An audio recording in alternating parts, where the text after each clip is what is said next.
Nas verjetno vse zanima, katere so tiste tvoje navade, ki so tebe pripeljale do seveda najboljše judoistke na svetu. Vsekakor ogromno odrekanja pa disciplina. Ja, možda je to cilj, da grem v višjo kategorijo in še mogoče tam kaj poskusim, kaj več bomo pa odločili čez kakšne nove. Kakšen je pravi olimpijski zajtrk? Kakšen je bil vaš? Kaj vam dalo gorivo za srebro? Krajinska kolbasa, verjetno.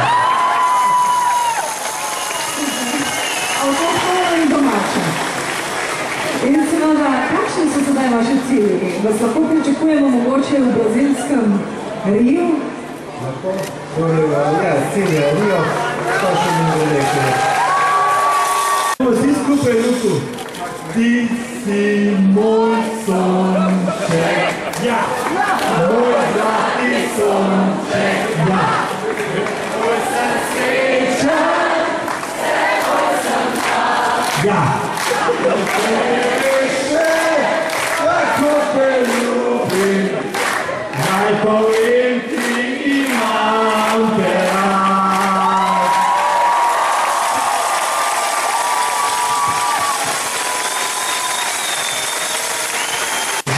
Zaporedoma po Pekingu je Slovenija po številu osvojenih medalj prva med evropskimi državami. Če temu dodamo še številne odlične športne rezultate, smo lahko iskreno zadovoljni z doseženjem.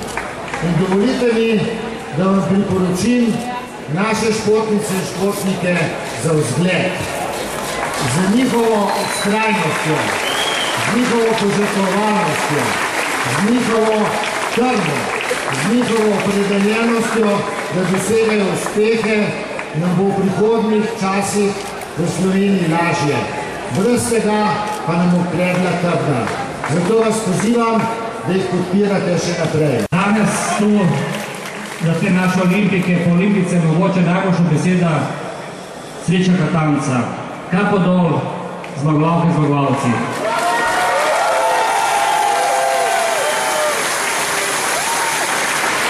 Danes je tudi čas, ne samo da se slikamo z našimi najboljšimi, smo lahko na to ponosni so z nami, ampak da jih damo besedo, da bomo poskušali v športu narediti boljše pogoje za vse te naše zmagovalce in vse tiste, ki so trenirali pa niso šli v London.